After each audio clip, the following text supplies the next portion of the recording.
Good afternoon, and thank you for joining us today. My name's Jeff Ramsey. I'm a senior fellow at the Adrian Arch Latin America Centers at the Atlantic Council. I'm delighted to be here opening this important event that will discuss and analyze the results of Ecuador's highly consequential elections yesterday. The results of these elections are not only a turning point for the country, but the results also carry profound implications for the broader Western Hemisphere. As I'm sure most of you know by now, after polls closed yesterday, Ecuador's electoral authority announced last night that current President Daniel Noboa won re-election, beating out his challenger Luisa González by over 1 million votes. With 97% of the ballots counted and a turnout of around 84%, the official results suggest that Noboa won 55% of the vote, over 44% for González. Noboa's margin of victory came as a surprise to some observers, given that he won the first round vote in February by a razor-thin margin of just 16,000 votes.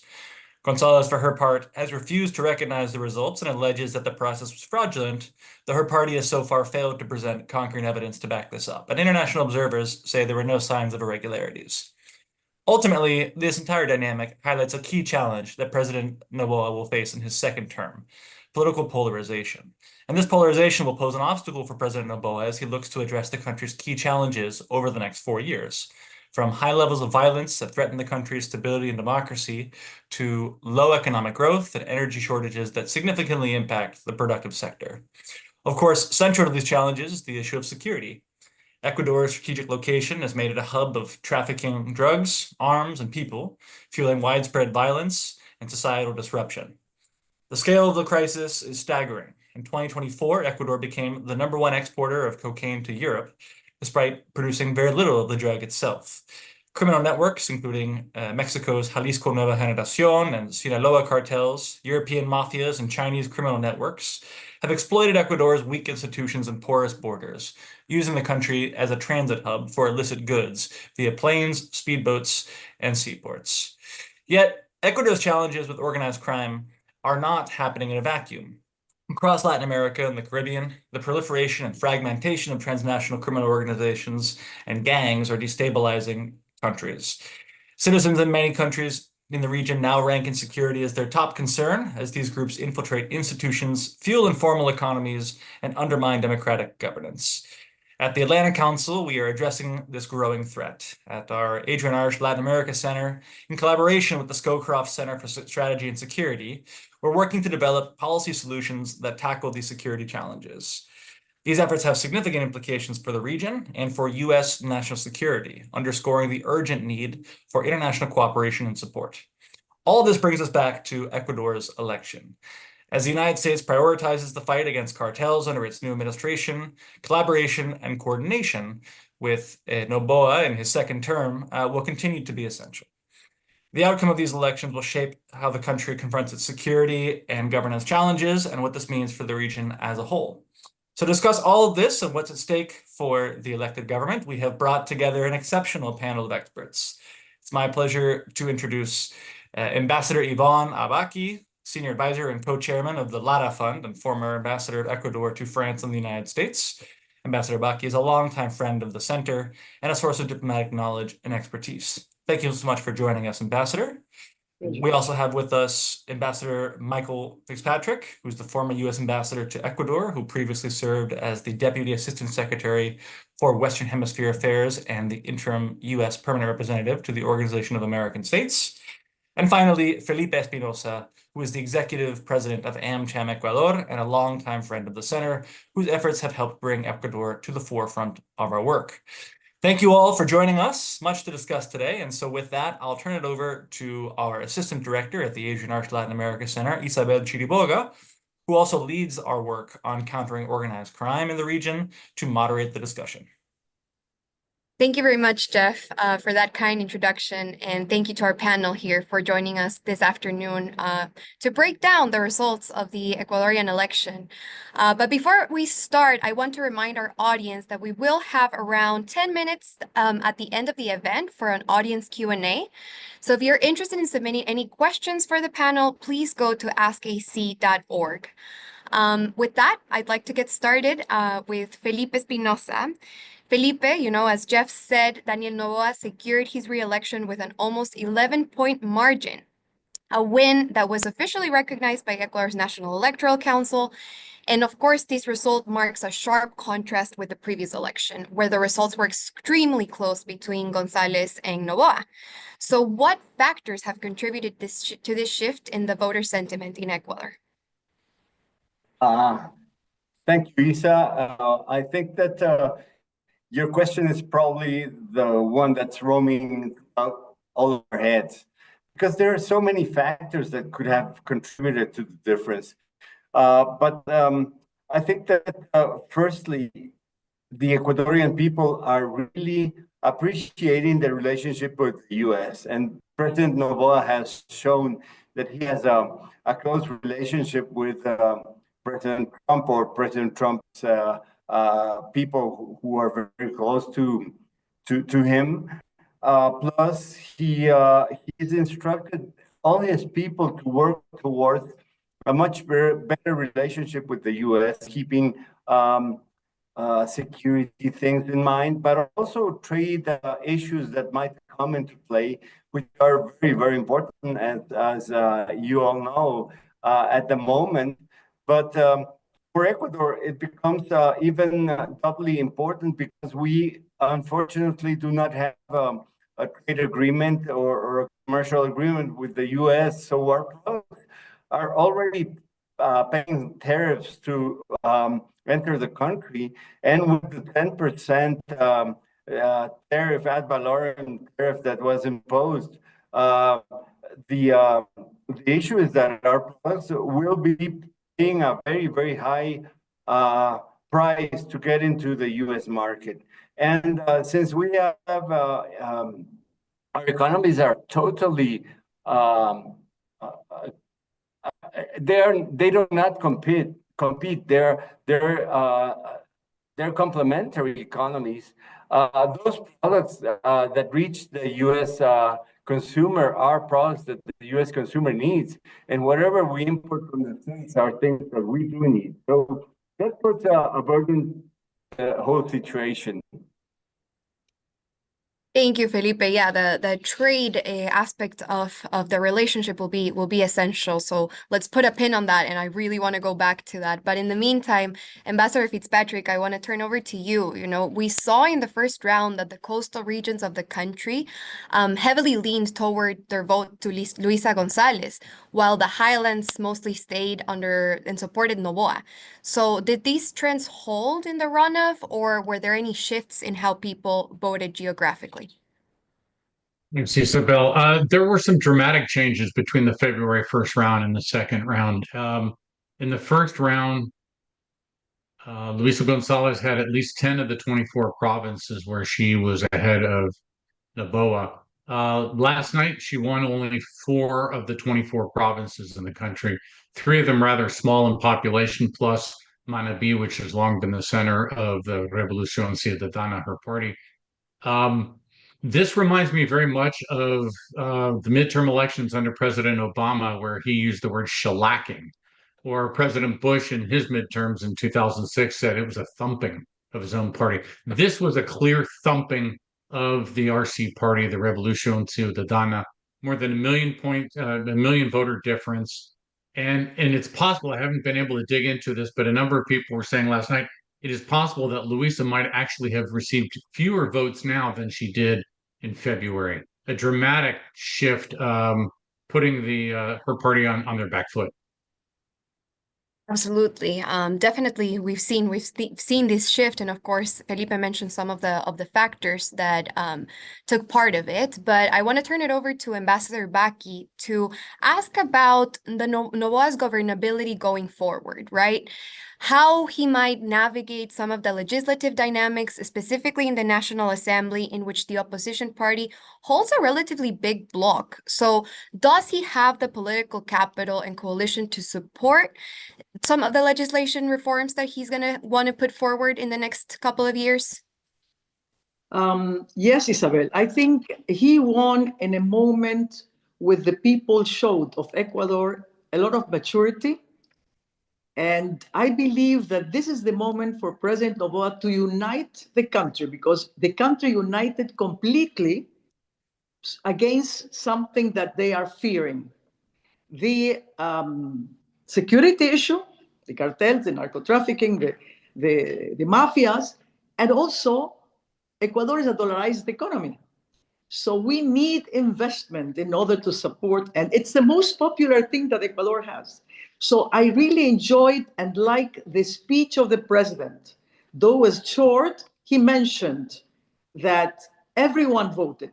What I felt is that regardless of ages or backgrounds or ideology, Ecuador united for that. So it's an opportunity for him to unite the country for those two purposes, security and the economy. This is what's going to be the difference. So I hope that it's a message. I've been in Ecuador, as you know, with almost every president since democracy in a way. And every time I see that the way they get elected, they think that they have all the answers. They start good and then they go back to believing that they have all the answers and they don't want to speak with anyone except those that they think are just around him. And this is a mistake. I hope this time, after what happened when Delí Moreno won, he was chosen by former President Correa because he was the only one who could win. He moved us to what Ecuador wanted, this real democracy that we are. Every president in Ecuador has done something good. We have to see the good things, not just concentrate on the bad. I hope that there will not be more confrontation. What the people sent the message yesterday, it was, we don't want confrontation. We want solutions for the real problems that are security and the economy. Let's concentrate on that. Thank you, Ambassador Becky. And now turning it over to Felipe to ask about Noboa's governability as well, right? He has been trying to put forth legislative reforms that are more pro-private sector. Do you see any resistance from the National Assembly as we see it now? Or do you see that he will be probably able to secure some alliances with other political parties to pass some of his reforms? Let's think easy again. Let's remember that when Daniel Noboa came into power a year and a half ago, he did not have a majority in the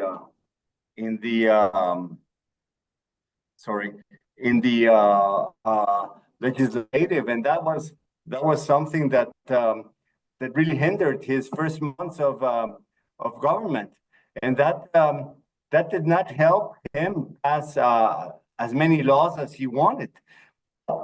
He was able to do it, do some work with the legislative and pass some things that were very important for the economy of the country.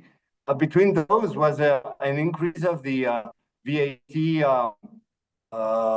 tax, which was not really popular and not really a simple thing to do, and he was able to manage that. But I was saying all that because right now he does have close to the majority in his party in the National Assembly. He's one short of the other majority, which is the RC5 party. But I think that he will be able to do a lot better with his allies, some allies to pass reforms that are very much needed for the country. I don't think that Ecuador can survive a long time without doing many reforms that should be done, popular or not, but need to be done for investments in the future, for development of the country, and to keep the dollarized economy going. As Yvonne mentioned, the dollarized economy for the country, for the people in Ecuador, is something that is very important to keep. So with that in mind, I think that the president will be able to do some meaningful coalitions to pass laws in the near future.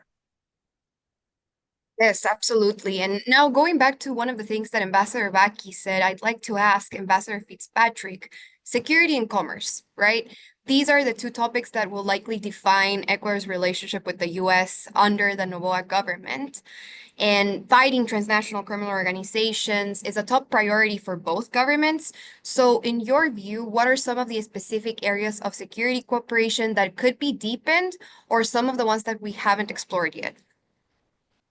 Right. That's a great question. President Noboa ran very clearly on his openness and willingness to pursue a very pragmatic agenda of international cooperation, starting with the United States. The people responded to that, I think. The challenge now, quite frankly, is as we have a new government in Washington as well, both governments are now need to figure out what is the proper proposals and plan, and hopefully ultimately a joint plan to move forward on security in particular. And the question really is, as President Trump pursues an America First agenda, to what extent does the Trump administration wish to get involved in Latin America in military assistance or other forms of counter-narcotics cooperation at a time when we're seeing budgets and presence being cut in the State Department and across the US government? So there's a real opportunity for the United States to engage with a trusted partner in President Noboa. And the question is whether and how we can get into the details. Three key areas, though, jump out to me as possible priorities. Number one, of course, is training. Training for the police, training for the military in Ecuador, training for the judicial authorities as well. We've done all of that in the past, but the opportunities now present themselves with President Noboa going into a 4-year term to really try to look at what's worked, what didn't work, and figure out ways to move forward. So training is one. In that context, then what do you need to act? You need equipment, but you also need the right information. You need intelligence cooperation. But for all of that to be useful, the training, the intelligence, the cooperation, you need to first have vetting. And this has really been a problem, not just in Ecuador, but many countries where the corruption and the narcotics intimidation and corruption, you think that the people you're working with may not really be all that you think they are. And so if there's questions of leakage, information getting into the wrong hands, that's where the vetting, the inspection, the background checks of everybody, that's first. You've got to do that even before you do the training and the information cooperation. But those are three, that's sort of like a triad of cooperation. I think there's a real opportunity for the United States to work with President Noboa moving forward on those areas in particular. Absolutely, Ambassador Fitzpatrick, great points that you've made. And I'd like to turn it over to Ambassador Baki now, because we've seen that uncertainty is running high for many countries in the region when it comes to their relationship with the United States. What, in your view, should be Noboa's strategic roadmap for engaging with the United States, whether it's through the security aspect, what Ambassador Fitzpatrick just mentioned, but also through the commercial front? I believe it should be in both. That's what I'm saying. These are the both that they go hand in hand. You cannot have economic advancement, commercial investment that we need so much because we're dollarized if you don't have security. So it has to be together. You cannot start or the other or the other. No, they have to be together. And we have done it. I mean, we did a lot. And with Mike, that he was ambassador, and with Felipe, that we worked so much on the trade, on the commerce, and we were advancing a lot in the security issues. There were signed 2 big agreements that will help very much the security issue. So it's just to implement those that were already done. And all this has started with President Trump on the first term of President Trump. So we have moved very much forward on that. I believe this is the moment to be pragmatic, to be realistic, to listen, for the president to be surrounded with the right people, that they have the same vision and they have experience to work together with him and with the United States. It's true that President Trump says America first. We don't want to have Ecuador be America. It has to be Ecuador first too for Ecuador. But because we have such good relations with the United States, we can work together to help the US. If we generate jobs in Ecuador, they will not have to come as immigration to the United States. There will be less narco trafficking. So it's something that belongs. And Felipe said we have complementary products. I mean, we are not competing with the United States. So it has to be a pragmatic relationship using what we already have done. We have agreements with the IMF to continue on that, to continue on getting the security for investment, transparency, the judicial, to make no mistakes of what could stop this from arriving, less bureaucracy, less government. I believe always, Isabella, I always say it, that the government should be only to control that the things go smoothly and efficiently and with transparency. And this is what we have to concentrate on, that the government shouldn't be doing more than that. Let the private sector work on generating jobs, on helping in security, on helping move the country forward. And I believe that this message yesterday is that message that Ecuador, with the new maturity that I saw in Ecuador with the people voting, it's proof of that they want this really change for Ecuador, and they don't want to leave their country. They want to stay and have their children and their future generations stay in Ecuador. So we have to have Ecuador first, like the America first. Perfect, Ambassador Baki. Definitely some great points. And we've talked a lot about opportunities, right, in the relationship and some of the potential alignments between both governments going forward. But I would like to turn it over to Ambassador Fitzpatrick to ask a little bit, what are some of the potential tensions or challenges that you think we may see in the future of the bilateral relationship? Clearly, one of the commercial issues, President Moreno, President Lasso, President Noboa, they've all exhibited very clearly Ecuador's openness to open trade, free trade with the United States. Obviously, the United States, our body politic and our national politics seem to be going in a different direction on tariffs. I think it would be very useful for President Noboa and his team to, as they look to reset for the next 4 years, when they engage with Washington, come forth very clearly with what is and is not the current tariff situation with Ecuador, and not just tariffs, but the non-tariff barriers for entry into the markets in Ecuador, to be able to show exactly how open Ecuador is and wants to be with the United States, and look for some real opportunities there. One of the interesting things that is going to be a challenge bilaterally on the security side is the fact that, as Yvonne was suggesting, the narcotics is a global challenge now. It's not a bilateral issue. The majority of the cocaine transiting through Ecuador actually goes to Europe and elsewhere, but a lot of that is being done in coordination or in the cahoots with Mexican cartels. President Trump, the United States, is very concerned about the Mexican cartels and their role in fentanyl. It's cocaine, obviously, coming through Ecuador, but a lot of cocaine that gets into the global market is also mixed with fentanyl, and that is also part of what is killing so many people, not just the United States, but elsewhere. So finding ways to build a genuinely pragmatic international coalition against organized crime, whether they're trafficking guns, people, drugs, they are a threat. The organized crime is a threat to governments left, right, center, large, small, Spanish speaking, English speaking, French speaking, doesn't matter.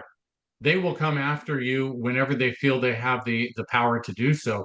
And it behooves President Noboa, and I know he's tried in the past, to find a way to work with, for instance, the government of President Sheinbaum in Mexico. Some serious issues between the two countries in the past, including tariffs, including political issues and diplomatic issues. But if the democracies of the Western Hemisphere cannot find a way to work together, then the organized crime cartels will find a way to tear us apart and put us asunder. Those are great points, Ambassador Fitzpatrick. And one of the things that we also haven't touched on, but I think might be one of the ways that both governments collaborate is of course the migration piece, right? We've seen Ecuadorian migration to the U.S. Worsened over the last couple of years, and of course it's no surprise that this is very much in line with the insecurity crisis that Ecuador has been living through. So how could the election outcome influence some of these migration patterns and shape some of the international responses to Ecuador's security crisis? As a follow-up question to you, Ambassador Fitzpatrick. Yeah, the migration piece, in some ways, I think, as we've seen with just overnight with the results, the country risk has gone down tremendously. For a long time, and Felipe can speak to this, perhaps there was a lot of money and investment on the side. People were waiting to see what happens with this election. Hopefully, a number of Ecuadorians that might have been considering leaving the country now have reasons for hope and faith and increased reasons to stay and invest and struggle and fight, frankly, for their own country's future. That's going to be one of the challenges. The migration challenges on the United States side, that will continue to be a priority for President Trump, without a doubt, in his administration, working not just with Ecuador, but governments across the region. The challenge is exactly as you say, the migration, what we've seen most recently is the migration is no longer economically driven. So much of it is now security. Fear is driving that. With the opportunity for greater cooperation on security, hopefully there'll be greater opportunities to address the root causes of the migration, because you cannot have development without security on the ground. That's just basic. You can't have economic growth without security. At the end of the day, it's security first. And President Noboa is willing and interested in working with the United States. So it's incumbent on the United States government to come forth and work with President Noboa and lay down markers and guidelines, frankly. What are the rails? What are the left-right limits on United States engagement? What are the things the United States government is going to ask to see before or as it continues to work with his government moving forward? Migration is going to be one of those very sensitive issues in both countries, domestically speaking. And we're just going to have to see how that plays out. But it's got to be something that, as pragmatic partners, the two governments will be able to talk about both privately and publicly without getting derailed by the. Definitely a lot to look out for in the next couple of years for both governments. Now I'd like to turn it over to Felipe to talk a little bit about the commercial ties. The U.S., as most of you saw, recently imposed a 10% tariff on Ecuadorian products, and as Felipe mentioned it at the onset, Ecuador still lacks a formal free trade agreement with the United States, unlike some of their other regional partners. So, Felipe, what are some of the economic strategies that the Noboa government, but also the private sector, are looking to pursue to strengthen some of those trade ties with the United States? Isa, like you said, this is an urgent thing to do. First, I would start by saying that the tariff thing imposed by President Trump is a worldwide thing. It's not directed to any country particular. Well, China, yes, of course, but that's not Latin America or Ecuador. But the tariffs that our products have, because we do not have a commercial agreement, that is really bad for us. So it makes it really, really urgent to go forward with the commercial agreement. Let me point some things that are clear right now. First, people in Ecuador want a better relationship with the U.S., and that encompasses also the commercial relationship. Second, the government that is in power does look for a better commercial relationship with our biggest trading partner, which is the U.S. Our economies are complementary, like I mentioned. And also, Yvonne said something that is very, very clear, and that was with the first Trump administration, we signed the phase one commercial agreement in 2020, which was the first commercial agreement, commercial paper signed by both countries in 30 plus years, which is incredible if we talk about the largest trading partner for Ecuador. So I think it makes, I would say that the strategy should be to launch all the things we can do to start talks about a commercial agreement with the U.S. And I think that the U.S. will be, the Trump government will be open to do that. They were obviously expecting to see what the results of the elections were. That was a major thing. But now, with those results and with that amplitude of margin, I think that the things that could be done right now will be in favor of everybody. It's really a win-win situation. I think that the American consumer will have products that they need closer to home, more securely, and we will have also things that we need closer and better. So what's there to lose? I think that people know Ecuador now. We've worked a lot with both Ambassador Baki and Ambassador Fitzpatrick very, very closely to get Ecuador in the minds of a lot of people in the U.S. And I think that has progressed a lot. So I think it's time to really work on a commercial agreement. Thank you, Felipe. Ambassador Baki, now turning it over to you. Like Ambassador Fitzpatrick mentioned earlier today, we saw the country risk fall, and then we also saw this morning that Ecuadorian bond prices skyrocketed as well. So what does this tell us about investor confidence in Ecuador, and what signals do you think the markets are responding to? Well, I think this is an opportunity that we cannot let it go. It has to be the continuation of this. Turn the past at rest and let's start new. Ecuador needs to have the security and the trust of the international community, now more than ever. Everyone loves Ecuador. I think in the United States, they never agreed in Congress, Republicans and Democrats, with anyone except with Ecuador, the two together. So we worked always together because they believed in Ecuador. Don't forget, Isabel and everyone, I used to put Ecuador as an example of the world of peace. It was the most Pacific, amazing country ever. It's not that it was bad. It started when the problems happened, when we stopped the Manta base, when we opened the frontiers to everyone without the judicial pass for anyone, when there was put the drugs as a small amounts that created more. So this started to get bigger and bigger. And now it's the moment to turn that page. I think the people voted for that. It's not difficult if we work together with the international community to help. Ecuador alone cannot make it. So this issue that we have is not just terrorism, it's mafias, it's cartels that they have a lot of money. So we have to follow the money, we have to stop them. The United States can help very much on that. They are things that were implemented already from before that they could be used. We don't need to have a base. We don't need to have another Banta base. We have a lot of other things with technology now, with artificial intelligence, with all the things that are needed, with preparation, training, as Mike was saying. So all this is just now the moment to do it. All the rest will come.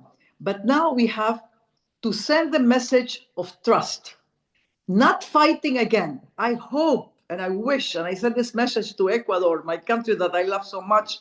I have two countries that I love. They are both in problems, Ecuador and Lebanon. But I'm seeing that the Lebanon is getting better, and I'm seeing that Ecuador now it's going to get better too. So we have not to fight, no attack. Nobody wants attack. One of the reasons that the other candidate lost, I think, it was of the attack. The people, they want consensus. They want Ecuador united. They want to go back to what it was, a peaceful country that everybody will go. Even the United States, most of those that go and retire, the number one country for retirement of Americans, it was the Ecuador. So we don't have to get immigrants here. We should get them from the United States to live in Ecuador. We should get investment from here to Ecuador. The nearshoring that started with President Trump the first term, that was implemented also with Mauricio Claver Caroni, who was there as a national security advisor for the hemisphere, and now he's the special envoy for the Americas. They were working on that. We worked together on the nearshoring, on America Crece, which was something very important for the whole Americas, Latin America, and Ecuador specifically. So we should go back to that and continue what we have done. But the role now, the importance is Ecuador. They have to work together, private public sector together. And I know that the private sector is very excited now. And it's the only way to get to generate jobs is through investment and trust in the country. Some great points right there from Ambassador Vaki. And then as a follow-up question, I would say to both ambassadors, Ambassador Fitzpatrick and Ambassador Vaki, we've been talking a lot about international cooperation, particularly in terms of commercial ties, but also in security. So we have elections this year in Chile and then next year in Colombia and Peru as well, which are key strategic partners to continue combating the TCO's trend that we're seeing in the Americas. So how would you say the Noboa government is going to look in phase two to those elections, and what are some of the potential avenues of cooperation with regional partners beyond the United States? Ambassador Vaki, maybe we start with you. Yes, I think, I think now with the election of Ecuador, it's helping the others. I believe that Chile is a country that has a strong institution, so things don't change. We are seeing that it's a continuing, it's going very well. Peru, with all the changes of presidents like we have in Ecuador, but the investment in Peru is by far more than in Ecuador. And Colombia, the same thing. I mean, so this is the part. The people, what do they want? They don't care about ideology. They don't care about left and right. They care about their life, their economic survival, their security. And this is what the candidates, whoever is going to be on those countries, have to follow. I think that's what President Daniel Noboa did. That's why he won, because the people were afraid of what's going on in Venezuela. They don't want to have that happen in our countries. I don't think Chile wants that. I don't think Peru wants that. And Colombia, I don't think. I mean, I think that the people in Colombia are very mature in the voting. It's not compulsory. It's not obligatory. So they vote because they believe, and they will choose the right way. And I think the example of Ecuador could be an example too, that people, what they want is to have dignity, to be accepted in society as human beings with a dignified job that will take them into the dream for their children and grandchildren. And I believe that America is going to be great again, not only North America, but the whole Americas. And that's the dream of President Trump too. I trust him. I trust in President Trump, and that's why I came back when he won. I was very happy in Paris. I mean, I could have stayed there, but it was too boring for my style of action, and I like to act. So I think this is what is going to change the world from here, from Washington, the whole world. It's a new world order. And we have to stop all this, what's going on everywhere, not only in the Americas. It's going on in Europe, the same thing. Division in between two, left and right. It's not about left and right. It's about the people. Nobody listens to the people. Ecuador listen to the people. Ecuador now won because of that, because the people united, regardless of age or religion or ideology. It was for Ecuador. And that, I'm sure, will happen the same with Chile, with Peru, with Colombia in the elections. Thank you, Ambassador Becky. Ambassador Fitzpatrick, before I turn it over to you, I just want to remind our audience that in case you want to submit any questions to the panel here, please access askac.org. Ambassador Fitzpatrick, over to you. Sure. Just following on Yvonne's point about human dignity, it's a real opportunity now for President Noboa to work pragmatically with these other countries you mentioned on a whole range of transnational issues, starting with the one we were talking about previously, which is migration, immigration, out-migration, cross-border transfer flows of populations. Again, it's not left, right, or center. It's about the human dignity of each and every individual, the families that are fleeing security, fleeing lack of jobs. If President Noboa can work with his neighbors on the migration issues in a very pragmatic, down-to-earth sense of helping each country get better control of their own sovereignty, then collectively the region can work that much better with the United States to help everyone ensure their own sovereignty and the success of each nation state, so that people have less fear and more job opportunities in each of those countries. I think that really is a great opportunity for President Noboa going forward. And I think he will really have the wind at his back. He will have the vast majority of Ecuadorians now supporting him as he as he works with these other countries, left, right, or center, whether they're having elections in coming months or not. I think that's a real opportunity for some real regional statesmanship. And coming to the United States with a plan, with proposals. It's one thing to come forward and saying we have these problems. We have security problems, we have migration problems, we have an employment problem. But coming forth with concrete, specific proposals that both countries or a group of countries can all see is in everyone's collective and individual interest, that'll go far, far forward in helping move the debate in the region forward and increasing cooperation. Excellent points, Ambassador Fitzpatrick. Felipe, I'll like to turn it over to you because we have talked a lot about cooperation at the executive level for both governments. I'd now like to ask you, in terms of the private sector involvement with the commercial piece of the relationship, how important do you consider is it important to have strong congressional ties as well with the United States at this point forward? And if so, what's sort of the strategy that the private sector is kind of pursuing for that? Lisa, first, let me take Michael's final point that he made, and it is we have to bring to the states a specific plan. What do we want to do? We cannot go with generalities or go with petitions. We have to go with a plan that favors both nations, and I think we can do that. And that plan involves obviously the private sector also. It is the U.S. has a transactional government right now. We need to bring things to the table that can be shared by both parties and do a good transaction for everybody. Nothing wrong with that. So the private sector needs to continue on what has been done. We worked with the IDEA Act for more than 2 years. Both again, Yvonne and Michael were very much involved with the whole thing. I wouldn't say that was a loss of time, because we were able to place Ecuador's name in the mind of a lot of Congress people and senators. And with Yvonne, it was possible to launch the Ecuadorian caucus, and we had Friends of Ecuador, and we had a lot of people sponsoring a law. For the first time, a law that was in place in both the Senate and the House of Representatives that talked about Ecuador, directly about Ecuador.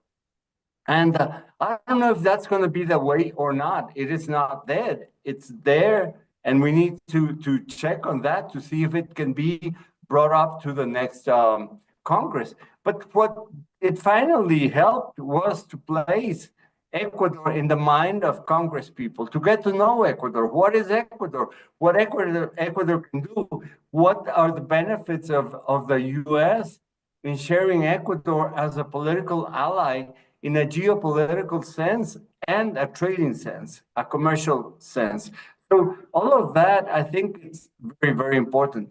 And I believe that the private sector was very important in doing the whole thing. What I always tell people is that the partnership between the official sector and the private sector is what's going to work. If you don't bring the private sector to the U.S., where the private sector in the U.S. has such an importance that they do press for results, we'll have less than half of the work that can be done.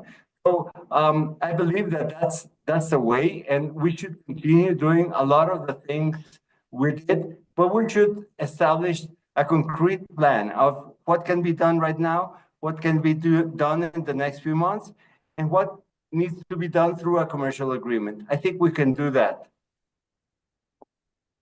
Some excellent points, Felipe, and you have two ambassadors here, which with a lot of expertise on how to do that. So let me just follow up to your comments and ask Ambassador Vaki to provide your comments on what are some of those steps that the private sector can take for the strategic plan.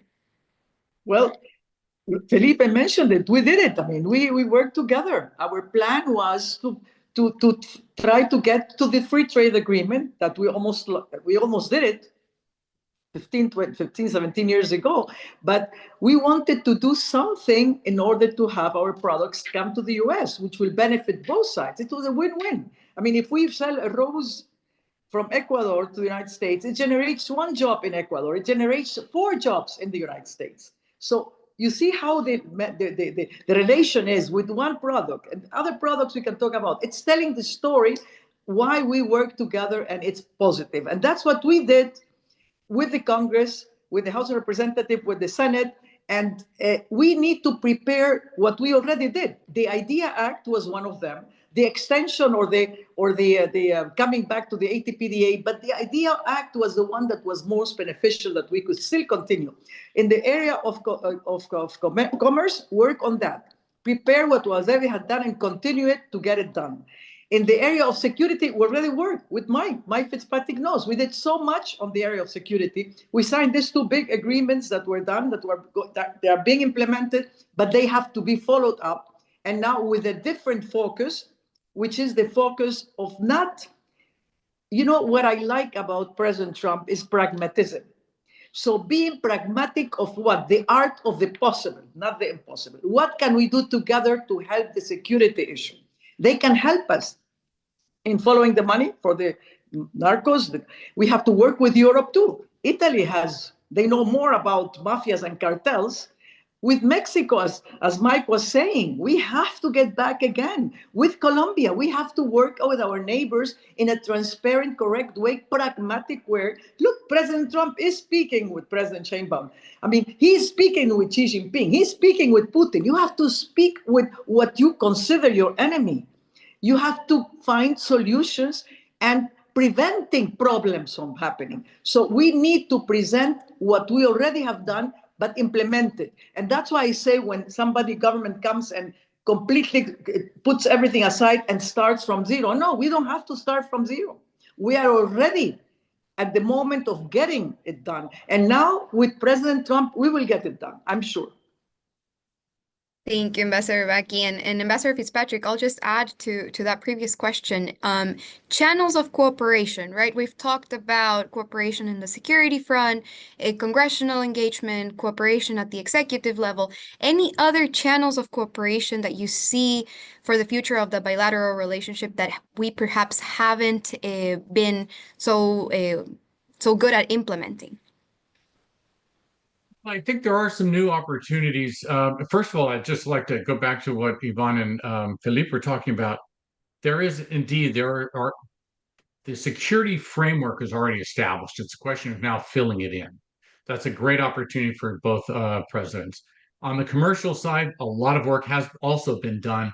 The framework is there. The question now for the two presidents really is, how do we want to go forward and implement that? Do we want to do an FTA with Ecuador? Do we not? If not, what do we want to do instead?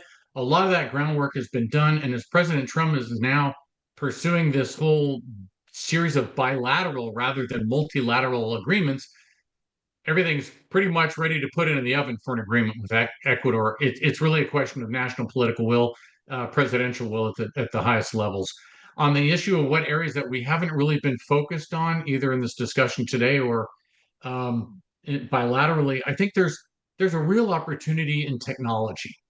Real opportunities in technology. Google has put in major investments into Ecuador. Microsoft, some of the other large digital commercial companies, financial technology, fintech. There's a real opportunity for dramatic transformation of Ecuador's economy as the second largest dollarized economy in the world. There's real opportunities there for digital transformation that will bring jobs, it will bring security, it will bring transparency in the money laundering area as well. So I think there are real opportunities there.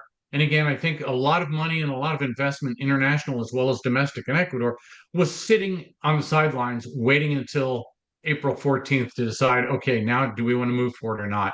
And clearly the opportunity is there now. Thank you, Mike, for those really great points, and thank you to the panel so far for this great discussion. I do have a couple of questions that the audience has submitted, so I'm going to go ahead and ask them to the panel. The first one being that, of course, El Salvador has become a key actor with the U.S. administration's migration strategy, whose president is set to visit the White House today, actually, as we're speaking, I believe. Do you foresee Ecuador becoming another important actor for the U.S. administration's migration in exchange for economic and security deals? I'll perhaps start with Ambassador Baki. Well, I think yes. I think, yeah, it's an opportunity for Ecuador also. I mean, we are in the same line. We are in the same line. We have the problems. I know President Bukele has done a lot for security, and that's why this agreement was done, and they are taking over. But Ecuador cannot take more. I mean, we have enough in our prisons. That's not something that we could do, but we could do other things. We can work together on the things that we believe. We believe in the same. We have the same principles and values, that we are against all this mafias and trafficking and all the things that we could be helping the United States and working together on what to be done and what can we help and what can they help us. So it's all a mutual thing. And I'm sure that there are many possibilities that we can help. We have the Venezuelans staying in Ecuador, and we receive them with the open arms. We want to get back. We are getting Ecuadorians back. And they are being received. But we have to negotiate also, because the Ecuadorians are very peaceful people, and they are the best ones that work in the United States. I mean, if you go to any place, whether it's in New York, whether it's in Los Angeles, whether it's in any place where they work very hard. And I don't think that they would like to come illegally. So it's something that we can be arranging to bring them, but bring them legally. The United States needs work. And we were trying, when I was ambassador, we're trying to get them in this time temporary visits with the legal visa. So we can work on that again too, and make it legal and not illegal. Perfect. Thank you so much, Ambassador Baki, for that response. And then we have another question from Josh Klein from the Congressional Research Service. What are the prospects for Daniel Noboa to pass a constitutional reform allowing for U.S. military presence in Ecuador, similar to that previously in Manta? So, Ambassador Fitzpatrick, maybe I'll turn it over to you. The larger question is not just the constitutional reform for that, but will there be now a constitutional convention? We haven't even discussed that yet. The possibility, both candidates had talked about it, murmured about it during the campaigns. I think President Noboa, even more than candidate Gonzalez, recognizes that the Correa 2008 Constitution really limits the ability of any government, left, right, or center, to deal with domestic security threats, in particular, with so many guarantees and so many, I don't know, third, fourth, fifth branches of government that have been put into place. The real issue is, how much of a reform would there be during a constitutional convention? How do you ensure proper democratic guardrails are in place during that process? And whether there will be, that basing rights issue. There is a status of forces agreement between the two countries already. But the question of Manta was already put to a referendum, I believe, and it was something like 80% supported the bringing back of something like that. And as Ivana suggested, if the two governments aren't interested in doing that, and I know President Noboa is, but if President Trump and his administration decide not to do that for whatever reasons, I think there are many technological advantages that we can put to play on the security side and also on the immigration side. The two are integrally interconnected. And given the fact that it was under President Correa that all immigration controls were lifted, essentially abolished in Ecuador, and subsequently ratcheted by the subsequent governments trying to put back into place some migration controls in Ecuador. That's a real opportunity for the two countries to work together. But again, also regionally, Colombia, Venezuela, Peru as well. So I think, if you ask the Ecuadorians today, they would say, please bring back Manta. It's really a question for President Trump now, whether at a time of U.S. Withdrawal from other parts of the world, whether they want to invest in putting some sort of permanent basing presence here or in Ecuador, or rather just rotating visits of trainers and professionals, and bringing Ecuadorians to the United States for long-term training. I think there are a lot of ways to skin the cat, as it were. Thank you so much, Ambassador Fitzpatrick, and thank you to everyone that has submitted some of the questions for today. We are 3 minutes out, so I do want to ask our panelists here to provide any final thoughts before closing the event today. Maybe we'll start with Felipe, and if I could just ask each and every one of you to keep your comments to at most a minute. Felipe, over to you. Thank you, Isa. I really want to thank the opportunity of being here in a panel with Mike and Yvonne. Those are two great people I really respect. So this has been great. What I want to say is that it seems like it is hard times, or right now, times are kind of hard to do things, but I do believe that the opportunity between Ecuador and the US is open to many new ways of thinking and new ways of doing things. So opportunities should arise from our relationship. We've been too long two good friends, and we've been composing the relationship each year more and more. So let's do things together, and I think that should be good in the near future and in the long future. Thank you so much, Felipe, for coming today and for your excellent comments. And I'll turn it over to Ambassador Fitzpatrick for some closing thoughts. Thank you, Isabella. A couple of quick things. Number one, the election is passed now, but President Noboa has 4 years to come. It is not going to be easy. It is not going to be easy. You've got organized crime, you have regular corruption, not tied to the cartels. You have narcos with all their threats. You also have still a divided National Assembly. And that's going to be one of the real issues, whether and how he's going to be able to not only cobble together a workable majority, which he did initially in the current term that's about to finish, but will he be able to withstand that, especially with these two big blocks, his party and the RC5 party against him? Will the RC5 party, will we see some fractioning with that party as Rafael Correa perhaps finds that his distance both in time and geography lessens his control of that party, and as people realize the country's moving forward perhaps without him? Will people from that RC5 party move to President Noboa in a more solid way so that there is a national consensus on some of these security issues? Because a lot of these issues are not partisan, need not be partisan. And on the bilateral relationship, absolutely with Felipe, I would agree. The opportunity there is now for both of our governments to decide to seize the opportunity to move forward together. So I hope they can do that. And I want to say thank you in particular to Isabella and to the Atlantic Council for this great morning after discussion. We will see what the coming days bring in Ecuador, but there's quite an opportunity here as we look forward to the late May inauguration or re-inauguration of President Noboa. Thank you so much, Ambassador Fitzpatrick, for those excellent comments, and turning it over to Ambassador Baki. I want to thank you, Isabel. Thank you for doing this. I know how much you love Ecuador. And really, I think it's the moment of Ecuador. And it's the moment of Ecuador with the United States. Just by what we have done in the past, it shows that Ecuadorians believe in democracy.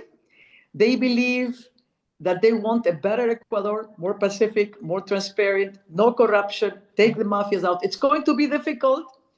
It's very difficult, as Mike was saying, but it's not impossible. I don't believe in the word impossible. This is the moment of Ecuador with the United States to work together, and I believe that the best is yet to come. We are going to make it like we always did. Ecuador always comes out correctly, but we have to unite. We have to work together and not attack. It's divided into two, the Ecuadorians, but we saw the majority is leaning towards democracy. So let's take advantage of the moment and make it happen. Well, thank you so much to all of our panelists for taking the time to join us this afternoon for a very interesting discussion. Ambassador Baki, Ambassador Fitzpatrick, and Felipe, it has been a pleasure to hear from you and your extensive expertise on the bilateral relationship. And to the audience as well, thank you so much for joining the Atlantic Council today, and stay tuned for more announcements.